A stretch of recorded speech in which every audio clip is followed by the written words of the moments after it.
Salut, je m'appelle Anna Maria et j'ai 18 ans. J'aimerais vous saluer depuis la Californie ensoleillée, l'endroit où je suis née et où j'ai grandi. Je parie que tu as l'idée cliché que tout le monde a de la Californie. Mais en fait, je suis née en Basse-Californie. Je suis mexicaine et je vis dans une grande ville près de la frontière américaine. Un jour, il y a longtemps, mes parents ont traversé cette frontière et je ne les ai jamais revus. Je pourrais t'en dire beaucoup sur les immigrés, les familles divisées, les amis perdus, la pauvreté et la discrimination. Mais je vais plutôt te raconter ma propre histoire. Tout a commencé quand j'avais 7 ans. Mes parents m'ont laissée dans une maison vide et se sont enfuis. Ça a l'air effrayant, mais c'est comme ça. Un jour, mes parents m'ont annoncé qu'ils allaient me dire quelque chose de très important. Je me souviens que je ne comprenais pas ce qui se passait. Sauf que les visages de mon père et de ma mère étaient bien tristes. Ils avaient l'air souvent tristes, mais cette fois-ci leur expression était différente, avec une certaine détermination qui s'ajoutait à leur tristesse habituelle, ce qui les rendait presque figés. J'étais terrorisée et j'écoutais attentivement ce qu'ils disaient. Mon père m'a donc dit que lui et ma mère devaient partir, peut-être pour longtemps, mais qu'il n'y avait pas de quoi s'inquiéter, car tout ce qu'il faisait, c'était pour moi. Maman m'a serré dans ses bras et m'a promis que lorsqu'il trouverait une nouvelle vie, bien meilleure, il reviendrait certainement me chercher. Oui, je me souviens très bien de ces mots. Puis mes parents m'ont offert un cadeau, un serpent en peluche avec une étrange et très sympathique expression du visage, surtout pour un serpent. Je le garde encore comme un talisman. Et il est déjà très vieux. Mais quand ce serpent était neuf, je m'y suis accrochée, j'ai arrêté de sangloter. J'avais très peu de jouets et aucun d'eux n'était neuf et beau. Mais j'avais encore peur et je ne comprenais pas où allaient mes parents, ni pourquoi. Et pourquoi ils me laissaient toute seule? Pour une raison quelconque, on n'avait pas de famille proche. Mais ma mère a dit que le seigneur Gomez et sa femme s'occuperaient de moi pour l'instant.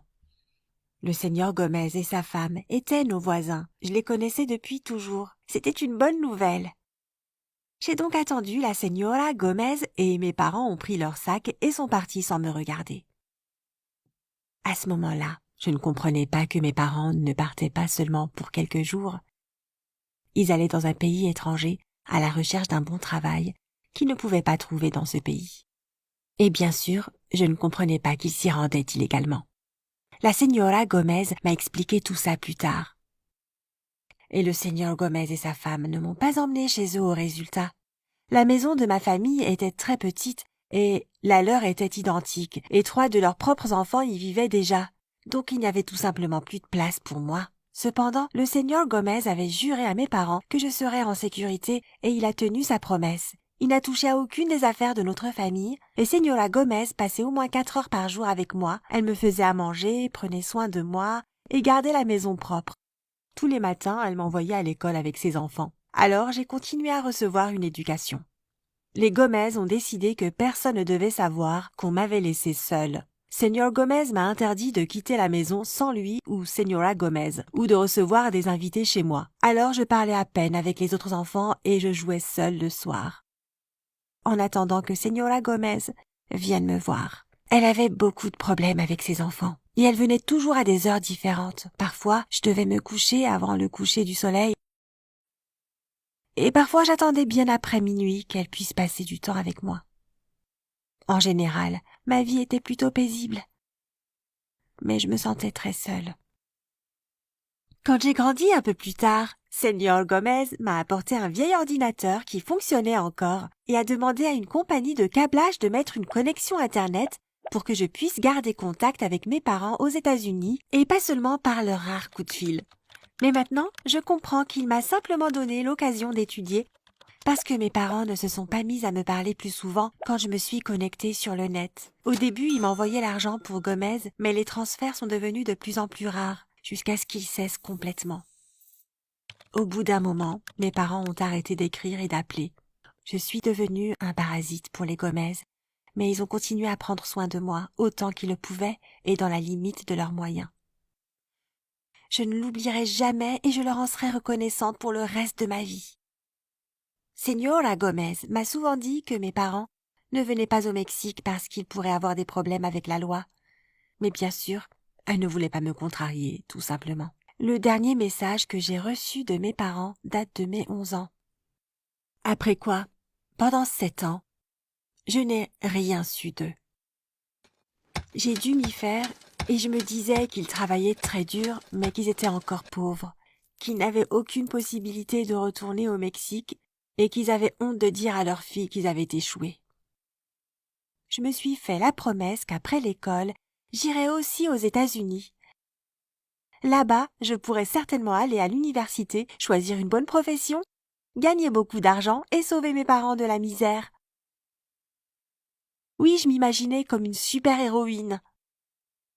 Ouais, ou du moins une héroïne de cinéma. J'étais sans doute naïve, mais j'ai sérieusement commencé à travailler sur mon projet. Tout d'abord, je devais maîtriser parfaitement l'anglais. Mais comme je n'avais pas d'argent pour payer l'heure supplémentaire d'anglais ou pour des cours particuliers, j'ai utilisé du matériel gratuit sur Internet. J'ai dû tout gérer toute seule et ce n'était pas facile. Alors ça me prenait presque tout mon temps libre. Mais ça en a valu la peine. Quand j'ai obtenu mon diplôme de mon école au Mexique, je parlais mieux l'anglais que tous ceux de ma classe et j'ai même gagné plusieurs concours scolaires. Mais ce n'était pas encore suffisant pour aller aux États-Unis. Pour payer un examen confirmant ma connaissance de l'anglais et pour tous les frais du gouvernement, il me fallait beaucoup d'argent que je n'avais pas. Les Gomez ne pouvaient pas m'aider. Et après tout ce qu'ils avaient fait pour moi, leur demander de l'argent n'était pas envisageable. J'ai donc dû aller travailler pour gagner quelques dollars de plus. Je faisais la vaisselle dans les restaurants, j'y allais pour laver le sol au petit matin et je nettoyais les maisons de mes voisins plus riches. Je faisais tout pour réaliser mon rêve. Et enfin, j'ai eu 18 ans, j'ai pu légalement aller en Californie, aux États-Unis. Pour autant que je sache, mes parents vivaient quelque part là-bas, pas loin de San Francisco, ou du moins c'était là qu'ils vivaient la dernière fois qu'on avait parlé. Quand je suis arrivée, je n'avais le droit de postuler qu'à un seul endroit et j'ai donc décidé de m'inscrire à l'université de San Francisco. En plus, Carla y vivait, qui a eu l'opportunité d'immigrer officiellement aux États-Unis. Elle a été invitée à travailler par des parents éloignés qui avaient eu la chance de devenir des citoyens américains. Carla et moi avons échangé plusieurs lettres, mais comme elle n'avait rien à me dire sur mes parents, cette correspondance a vite coupé court. Et à ce moment, quand je lui ai écrit que je venais en ville, elle m'a soudain répondu qu'elle était prête à me parler de mes parents. Mais seulement en personne. J'étais très inquiète et j'étais aussi en colère contre cette Carla. Si elle savait où étaient mes parents, alors pourquoi elle avait gardé le silence toutes ces années? Mais quand on s'est retrouvés dans le parc et que Carla m'a dit la vérité, je n'avais plus aucune question sans réponse. En fait, la vie de mes parents aux États-Unis était assez pénible. Comme ils n'avaient pas de papier, ils ne pouvaient pas trouver d'emploi décent. Ils étaient souvent obligés de déménager d'un endroit à l'autre et avaient très peur de la police et des services d'immigration. Après un certain temps, mon père s'est lié d'une façon ou d'une autre avec des criminels. Carla ne savait pas exactement ce qu'il faisait, alors elle n'a fait aucune supposition dans son histoire et m'a demandé de faire de même. Mon père était déjà mort, et il ne fallait pas qu'on le juge. Papa était mort dans une fusillade de rue. Mais la vie de ma mère n'était pas si mal, étant veuve. Elle a commencé à chercher un nouvel époux et a même pu se remarier avec un Américain, ce qui lui a permis d'être régularisée ici. Elle vivait quelque part à Sacramento. Carla était prête à me donner l'adresse de ma mère, si je le voulais. J'y ai longuement réfléchi avant de répondre. Non merci. Maintenant je savais que ma mère avait enfin la nouvelle vie prospère qu'elle cherchait aux États-Unis, et je me suis dit que je n'y avais tout simplement pas ma place. C'était la fin de l'histoire de mes parents. La vérité s'est avérée très douloureuse pour moi. Mais j'ai décidé de la voir sous un autre angle. La meilleure chose que mes parents pouvaient faire pour moi, c'était de disparaître de ma vie. J'ai grandi sans eux et cela m'a rendue forte, m'a encouragée à étudier avec ardeur et à m'efforcer encore plus dans ma vie. J'ai écrit à ce sujet dans ma lettre de motivation pour le comité des admissions de l'université. Hélas, cette année, je n'ai pas pu obtenir de bourse d'études. Mais j'ai quand même reçu beaucoup de messages de sympathie et d'encouragement de la part des membres de la commission et je reviendrai dans un an pour essayer de faire une nouvelle demande. Merci d'avoir écouté mon histoire du début à la fin. N'oublie pas, aussi éprouvante que soit ta vie, quelles que soient les tragédies et les difficultés que tu as pu rencontrer, si tu n'abandonnes pas, elles ne feront que te rendre plus fort.